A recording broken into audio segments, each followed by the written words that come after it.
இதயம் உடைத்தாய் நொறுங்கவே என் மறு இதயம் தருவேன் நீ உடைக்கவே.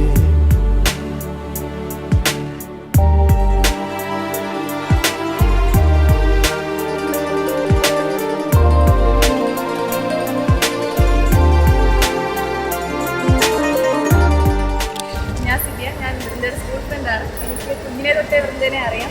അത് കഴിഞ്ഞിട്ട് എന്നെ കോളേജിലെത്തി കഴിഞ്ഞപ്പോഴേക്കും ഇതിനെ കിട്ടി. എന്നെ വിളിച്ചൊരു ദിവസം പറഞ്ഞു, നിന്നെ പോലൊരു അലമ്മിനെ എനിക്ക് കിട്ടിയിട്ടുണ്ട് കോളേജിൽ നിന്ന്. അങ്ങനെ മേഘയുടെ കാര്യമൊക്കെ എന്നോട് പറഞ്ഞു. അത് കഴിഞ്ഞ് പെട്ടെന്നൊരു സുപ്രഭാതത്തിലാണ് എന്നെ വിളിച്ചിട്ട് അത് എനിക്കൊരു ചെറുക്കിനെ ഇഷ്ടമാട്ടോ എന്നൊക്കെ പറഞ്ഞു. അപ്പോൾ ഞാൻ അങ്ങനെയാണ് അറിയുന്നത് അഖിലിനെ പറ്റി. കാരണം ഞാൻ സ്കൂളിൽ കണ്ട ഒരാളെയല്ല കോളേജിൽ ഇവിടെ മാറ്റിയെടുത്തത് കുറേ കൂടി. കാരണം സ്കൂൾ ഭയങ്കര ഇതായിരുന്നു. അതുകൊണ്ട് എൻ്റെ അമ്മയ്ക്ക് ഭയങ്കര ഇതായിരുന്നു. അവളെ പോലെ കണ്ട് പഠിക്കണം, ഭയങ്കര അടക്കവും ഒതുക്കമൊക്കെയായിരുന്നു. കൊച്ചിൻ്റെ കൈ കിട്ടി തീർന്നു.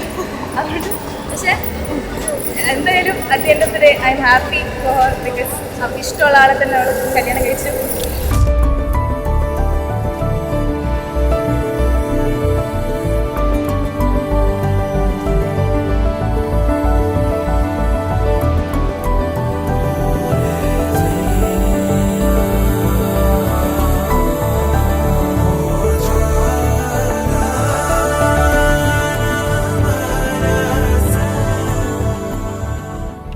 നമ്മുടെ ഫ്രണ്ട് അഖിലി അങ്ങ് കണ്ണൂരിൽ നിന്ന് ഇവിടെ നിന്ന് ഒരു പെണ്ണെ അടിച്ചുകൊണ്ട് പോയിരുന്ന ദിവസം അവനെക്കുറിച്ച് പറയുകയാണെങ്കിൽ അവർ മാൻഡ്രേക്കാണ് നമ്മളെ കൂട്ടത്തിൽ.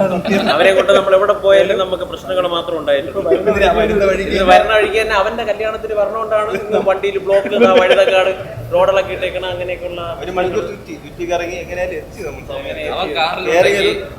കാണാനുള്ള ഭാഗ്യം കിട്ടി. അവൻ കാറിലുണ്ടെങ്കിൽ ഒരു ആക്സിഡന്റ് അല്ലെങ്കിൽ ഒരു തട്ടല് മുട്ടല്, അല്ലെങ്കിൽ ഒരു ഓട്ടോ സ്റ്റാൻഡ് മൊത്തത്തോടെ വായിച്ചെടുക്കുക, അങ്ങനത്തെ പരിപാടി എല്ലാം അവനെ കൊണ്ടേ പറ്റുള്ളൂ. എവിടെ പോയാലും അളയുണ്ടെങ്കിൽ വലിയൊരു ആപത്തും അപായം അങ്ങനെയുള്ള കാര്യങ്ങൾ. ആ തല കണ്ടാൽ അല്ലെങ്കിൽ ആ മുഖം പുള്ളിയുടെ ഒരു ശബ്ദമോ എന്തെങ്കിലുമൊക്കെ മതി, ഉറപ്പായിട്ടും അവിടെ മുഴുവൻ ഇടിഞ്ഞ് വീഴുന്ന രീതിയിലുള്ള എന്ത് പരിപാടി അപ്പം തന്നെ ക്യാൻസലാവും. അതിൻ്റെ ഒരു വലിയൊരു കഴിവ്, ഒരു സിദ്ധിയാണോ നമുക്ക് അങ്ങനെ വേണമെങ്കിൽ പറയാം.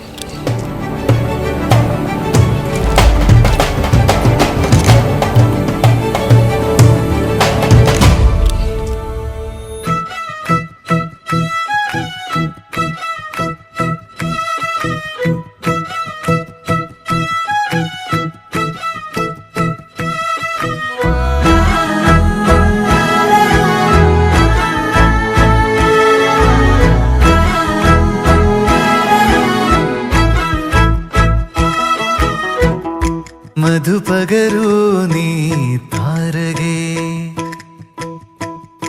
മനസ്സിലെ മോഹം നീയേ. മധുപകരൂ നീ താരകേ, മനസ്സിലെ മോഹം നീയേ. നീ അധരങ്ങൾ ചേരും നേരം മായികലോകം. ആക്ച്വലി കോളേജ് ഫസ്റ്റ് ഡേ ആണ്. ഞാൻ കോളേജ് ജോയിൻ ചെയ്യുന്നതിൻ്റെ അന്നാണ് ആദ്യമായിട്ട് വൃന്ദേനെ കാണുന്നത്. അത് കാണുന്നത് ഐഷു ഞങ്ങളുടെ കോമൺ ഫ്രണ്ടാണ്.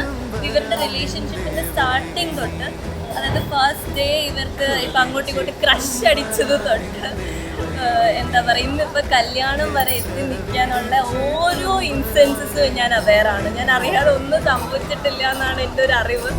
ആക്കി വൃന്ദേനെ പ്രപ്പോസ് ചെയ്യാൻ പോകുന്നതിന് എൻ്റെ അടുത്ത് പറഞ്ഞു, എടി ചേട്ടടി എന്ന് ചോദിച്ചിട്ടാണ് അവൻ പോയി പ്രപ്പോസ് ചെയ്യുന്നത്.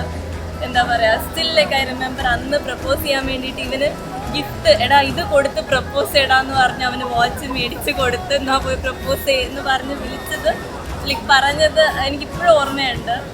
പിന്നെ കുറേ സ്ട്രഗിൾ ചെയ്ത് അവരവസാനം ഇപ്പം ഇന്ന് when I saw them together അവർ ഇഷ്ടപ്പെട്ട് രണ്ടുപേരും ഒരുമിച്ച് ഇങ്ങനെ നിൽക്കുമ്പോൾ ഐ വാസ് വെരി ഇമോഷണൽ. അതുപോലെ I'm very happy that they got each other. തുളുമ്പും ഹൃദന്തം നിൻ തിരനോരയുമ്പോൾ വിരുമ്പും നിൻ സ്പർശവണയാകുമ്പോൾ ഇരവിന്റെ തോഴി കരളിന്റെ റാണി വരുമാ നീതിലേ.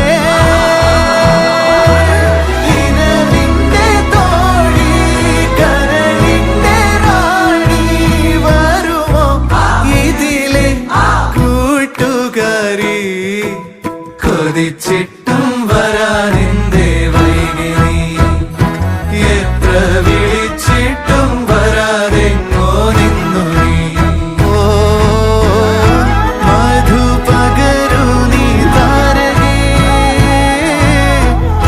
മനസ്സിലെ മോഹം നീയേ മധു പകരു നീ താരകേ മനസ്സിലെ മോഹം നീയേ മധു പകരു നീ താരകേ. ഇതിനെ ഞാൻ ആദ്യമായിട്ട് കാണുന്നത് എൻ്റെ കല്യാണ ദിവസമാണ്. അപ്പോൾ ഇവളുടെ കൈ പിടിച്ചിട്ട് എൻ്റെ ഇവളുടെയും കൈ പിടിച്ച് സ്റ്റേജിലേക്ക് ഇങ്ങനെ കയറുമ്പോൾ ഞാൻ പതുക്കെ കുഞ്ഞിട്ട് കുട്ടാന്ന് വിളിച്ചു. അപ്പോൾ ആദ്യമായിട്ട് അവനൊന്ന് ഞെട്ടിയിട്ട് പിന്നെ നോക്കി. ഇങ്ങനെയാണ് നമ്മുടെ ബന്ധം തുടങ്ങുന്നത് ശരിക്കും. പിന്നെ ഇങ്ങോട്ട് ഒരു ശരിക്കും ഒരു അനിയനെ പോലെ തന്നെയാണ്. അത് നല്ലൊരു അടിപൊളി സൂപ്പർ ചെക്കനാണ്. ഇന്നത്തെ കാര്യം പറയുന്നത് ശരിക്കും മോളോടാണ് ആദ്യം ദേഷ്യം പറയുന്നത്. അവളാണ് കണ്ടുപിടിച്ചത്. വൃന്ദയായിട്ട് പിന്നെ മോള് വൃന്ദയായിട്ട് ആദ്യം കമ്പനിയായിരുന്നു.